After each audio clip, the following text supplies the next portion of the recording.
Hey folks, so I'm going to make this video, and I'm not sure how far we're going to get today in class, but we're going to continue talking about how as communism spreads throughout the world, it really makes the United States nervous. And so in history, we call this the domino theory.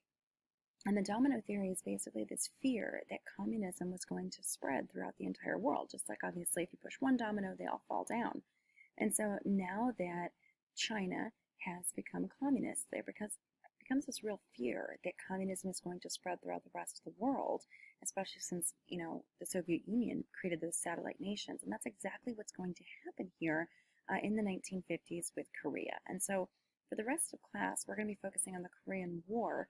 And so if you want to complete your Korean War map while listening to the lecture, that's what kids in class are actually going to do today. They're going to kind of do things simultaneously. So I know it seems like you've had a lot going on this week with a lot of assignments as we finish up one unit and into the next. And, that's just how some of our weeks go. We're not doing any book work this week. We're you would be doing questions continuously and then, turning them in at the end. Instead, we're doing like shorter worksheets and such this week in class, kind of as assessments towards the end. And so those just kind of pile up, unfortunately, for you guys, you remote learners. But if you're having trouble, catching up, remember that I always take the work late, and I haven't been taking off any penalties for late work at this point. But feel free to reach out if you need help on anything or to come to one of our Google Meets. So moving on into our notes, we really need to start off with talking about Japan and how what really happens. We kind of talked about what happened to, Germany once there was VE Day or Victory in Europe Day, and how, Germany was destroyed, France was destroyed. Germany is going to be divided by the Allied powers, specifically the city of Berlin, and, there's going to be really this fight between the Americans and the Soviets over what should happen to that country. And so, the Soviets want to turn into another communist country. The Americans want to make it a democracy. And, we already talked about how, the Russians are quick to try to cut off the Germans and, West Berlin from food, from supplies, to try to sort, kind of show their power, starve them into submission, perhaps even convince them that communism is a better way of life when you're poor. But Japan is a very different story because the British and the Russians did not really help us in the Asian front. We can control completely what happens to Japan in terms of their, reconstruction post-war. So it's a very different kind of story. Oops, sorry, I'll go back for a second there. Wrong way. In Japan, I just wanted to move my screen down a little bit there. So what we're going to see happen is that American troops continue to occupy Japan, and as we decide to give up the Philippines because we say it's wrong to control them, it's time to give them their freedom. They suffered so greatly during World War II and helped us immensely. We are going to need kind of a military base still in Asia to try to keep Americans safe, in Japan. And so an attack doesn't come from anywhere else, especially as we're worried about the spread of communism in this Cold War. So we create pretty much this permanent military base in Japan. We refuse to let the Japanese create a military again. We force them to give up all of the land that they pretty much conquered, in the years, leading up to World War II. We're going to force them to pay some war reparations, but they weren't going to have to pay for the whole war. They're not going to be blamed for the entire war, because obviously we don't want a repeat of World War I. And the Japanese, of course, have mixed feelings about us being there.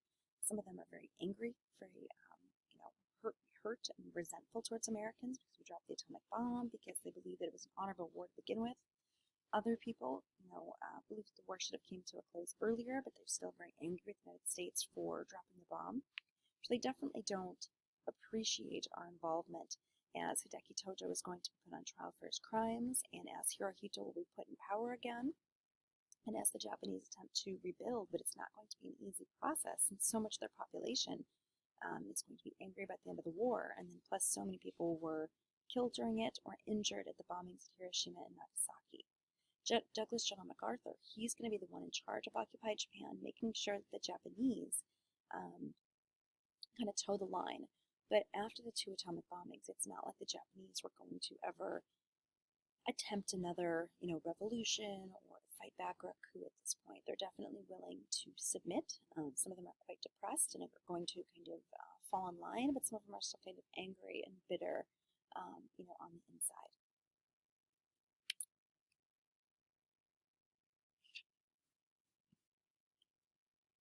So the rest of this section of notes today really focuses on the Korean War, which is going to really start in 1950 and go on until 1953. And so many people refer to this as the Forgotten War because in comparison to World War II or the draft protests, which are created in the Vietnam War in the 60s and 70s, a lot of people kind of skip the Korean War.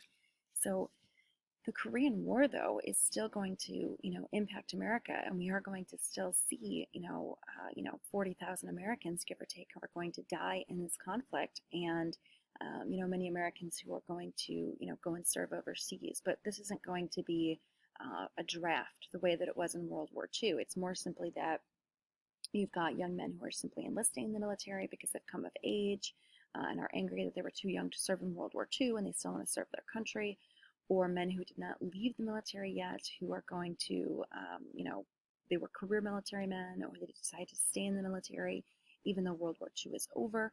And so they're going to be the ones who are sent overseas here. So I already kind of said that Japan lost control of all of its territory in Southeast Asia. There's no more Greater East Asia Co-Prosperity Sphere. So all that territory that they had acquired in China, in Vietnam, in Thailand, in the South Pacific, in the different islands, and even up into Manchuria, is all been taken back. Now, it was a little bit more controversial to take Korea from Japan because they had acquired Korea, many years prior to World War II beginning, but it was kind of this thought process that, countries in the world deserve self-determination. They deserve to rule themselves, to make their own choices, to control their own destinies. So, they lose control of Korea, and, it was one of those questions about, well, what's going to happen to Korea? Who's going to, help them create a government? They haven't been able to choose their own leaders here in 50 years. How are they going to survive in terms of their economy? How are we going to help make them more of a modern nation, to help them industrialize? So the Americans wanted to put their 2 cents in, and, as you can imagine, the Russians wanted to put their 2 cents in. And so to try to avoid a war, it was kind of, thought of by the United Nations, well, how about you divide Korea at the 38th parallel in terms of latitude and longitude? And at this 38th parallel, you can, make the northern portion a communist group, and it's going to be ruled by Kim Il-sung. And then the southern portion can kind of be advised by the Americans, and it can be, kind of a democracy. And when I say pro-U.S. government in the S, that should really be south there. I was really hardcore shortening things, but it really should be south. So this is going to be happening, right after World War II comes to an end.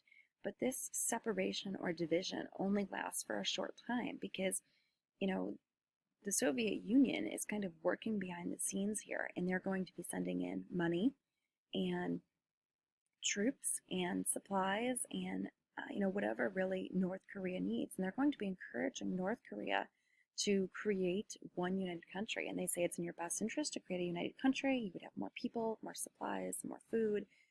You would show the world that you're more of a powerhouse.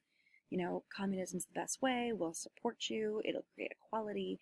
And so they're kind of using their propaganda and their ideas and putting it into the leader's head. Plus, Kim Il-sung would like to unite the country again. He would like to, be the one true leader. He would like to spread communism. And so he is going to launch this invasion into South Korea. So South Korea is getting advice from the United States, but there's not really Americans, not many American troops or anything. Nobody's really stationed in South Korea. And once the actual invasion begins, the Soviet Union stays out of it. They brought in some initial spies, trainers, that kind of stuff. But when the actual invasion from North Korea starts into South Korea, they do not bring in troops. They kind of stay off to the sidelines. So if you're looking at your Korean War worksheet in terms of, you've got a label on that first part of it, what's the capital of North Korea versus South Korea, and what are the seas around it? But then as you're looking at that second page, and it says what's stage 1, Stage 1 is that North Korea invades South Korea, and they're able to take Seoul, which is the capital of South Korea. So they're taking off, they're kind of cutting them off from some supplies. They're starting the war. They're showing their power, and they're trying to take over some of the government leaders and kind of break up military functions. And so at this point, because the United Nations and the U.S. work closely together, since the U.S. is on the UN Security Council and the U.S. has been advising South Korea, the U.S. asks the United Nations Security Council if the UN can send in troops to stop this problem, because that is the job of the United Nations, after all. It's to keep world peace. And here you go, world peace is quickly coming to an end, only 5 years after World War II has ended. And it doesn't seem like talking it out is going to be the answer, or putting up an embargo to stop trade when the invasion has already taken place. Those are things you can do before you see an attack coming, but this was kind of out of nowhere. So the Soviet Union decides to actually boycott this vote. So they don't use their veto power. They kind of stay out of it, realizing that perhaps their hands are a little bit dirty, since they were the ones who had encouraged North Korea, giving them food, money, supplies, training to be able to do this attack. So the United Nations, under kind of the advisement of the U.S., brings in troops, and they're able to basically hold the perimeter back at Pusan, which you can see in that that bottom corner. So they're able to kind of stop that invasion there at Pusan. So I think that's stage 2 on the worksheet, which I don't have up in front of me. But it was talking about, how the troops for South Korea were forced to the southeast corner. That would logically be the southeast corner. And so they're going to be stuck down at Pusan, but now with the UN help, they can, they're not forced to completely surrender, because they were pretty much surrounded. Things were in pretty dire straits by the time the UN came in. And you can just see kind of some of the leaders of North Korea over time who you might be familiar with. We've got Kim Il-sung, Kim Jong-il, and Kim Jong-un, who's the current leader of North Korea. And then, of course, now that the U.S. is getting more involved in this situation, they're going to be sending in General Douglas MacArthur, who was overseeing kind of occupation of Japan. Remember, he was the one involved in regaining the Philippines after he was forced to leave to go to Australia. President Truman's going to be bringing him in as well to advise, how do we win this war for South Korea without really sending in true American troops? Because that might inspire the Russians to bring in troops, and then before you know it, we'll be at war with Russia, and it could be World War III. So how do we kind of fight, but not fight at the same time?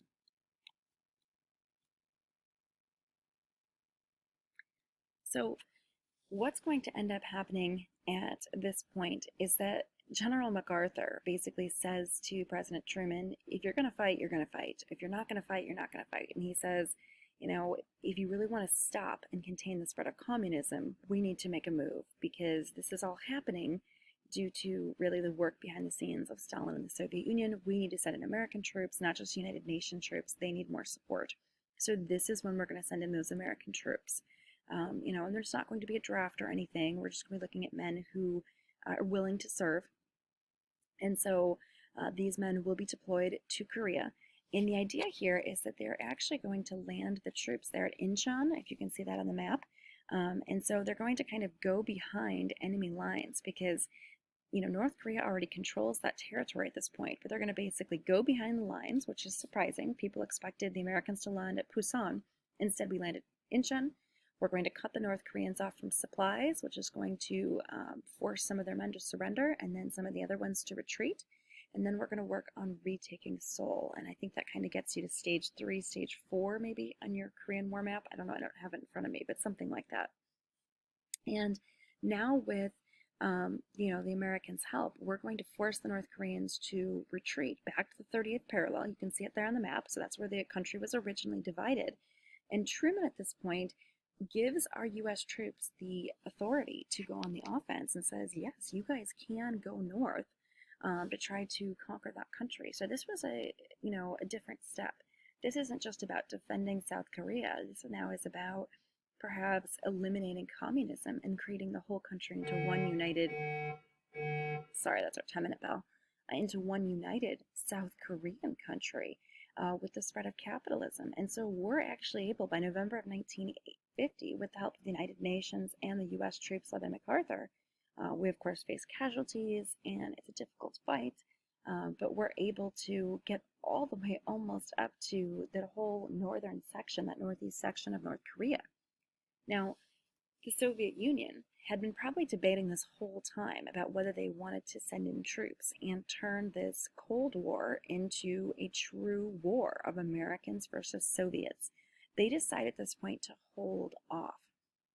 And perhaps part of the reason, maybe they were going to get in this war, but part of the reason why they end up holding off is because China at this point feels like they are being threatened because we are so close to their border, and they liked the idea. Remember, they were a communist country, and now North Korea has become a communist country, and so they liked the idea of South Korea becoming a communist country, and perhaps communism spreading throughout Asia, which obviously terrifies us because of that domino theory mentality.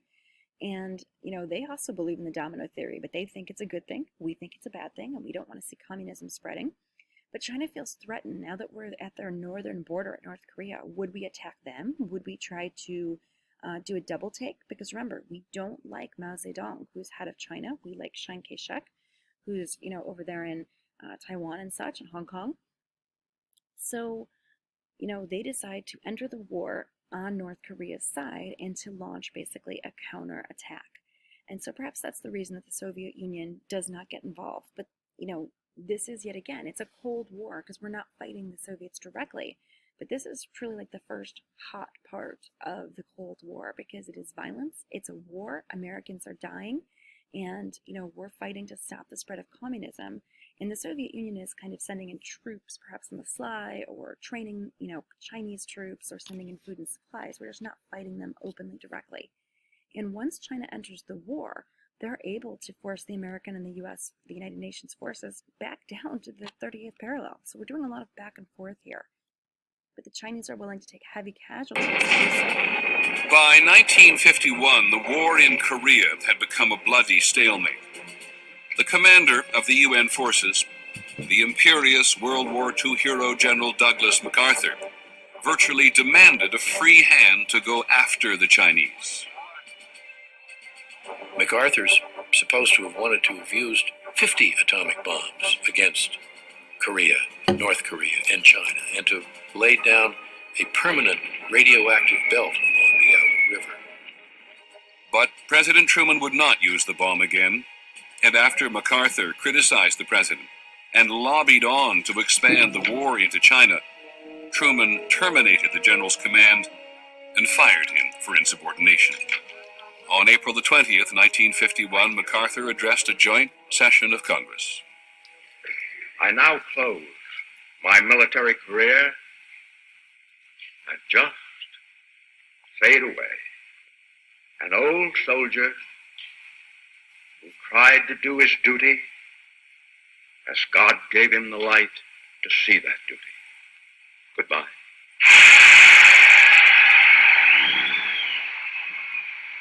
MacArthur's credo of total victory had been rendered obsolete by the new technology of mutual terror.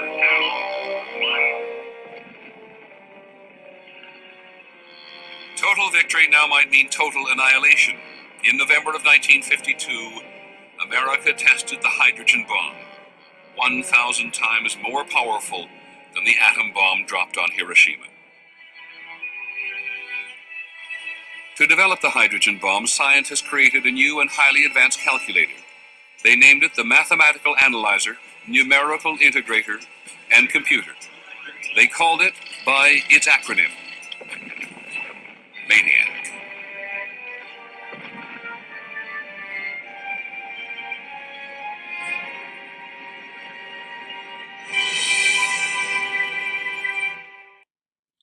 So they kind of covered all the main stuff in the video, but yes, now that, the Americans have been forced back to the 30th parallel, MacArthur is all about winning and having total glory, and we use the atomic bomb to destroy Japan, so he says, let's do the same thing.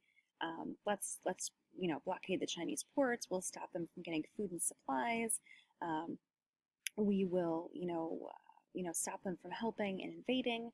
We'll bomb North Korea if need be. We'll bomb the Chinese. We'll just nuke basically everybody, and then we can take, Chiang Kai-shek and the nationalist forces, which are over in Taiwan, and we can put them back in power. And Truman says no. He says using the atomic bomb was a one-time decision to end World War II to save American lives. He says, I'm not going to ever do that again. And that's not what's best for America.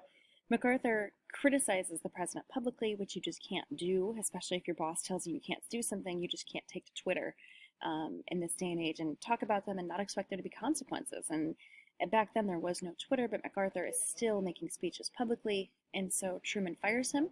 And basically, we're able to, now that we're right back around the 30th parallel, we're able to negotiate a peace treaty between North and South Korea. China leaves and kind of goes back to doing their own thing, but becomes a major ally of North Korea. The U.S. is still an ally of South Korea, and of course, Russia is also an ally of China and North Korea because they're all communist buddies together in that whole portion of Asia. But the war is going to come to an end, and they're pretty much going to still divide the country around the 30th parallel. And there's going to be this line in this area called the DMZ, this demilitarized zone where troops are not allowed. And if you put troops in that zone, you assume that you're trying to go to war. So to wrap this up for the last slide, what was the effect of the war? Well, it showed us that, this is a limited victory because, it turns out that nobody gained any territory, but we did stop communism from spreading. It was the first hot kind of battle in the Cold War. It was the first time that white and African American troops served in the same unit.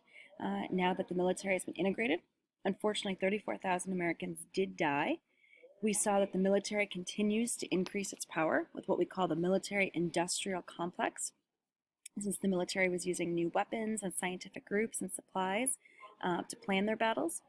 And then last but not least, we're going to create this new organization called SEATO, the Southeast Asian Treaty Organization, a defensive group, kind of like NATO, but in Southeast Asia, because we're very fearful that North Korea, China, and Russia are all now, communist countries. We want to protect Japan and our interests in Asia. All right, guys, that wraps us up for now. I hope you got your worksheet done later.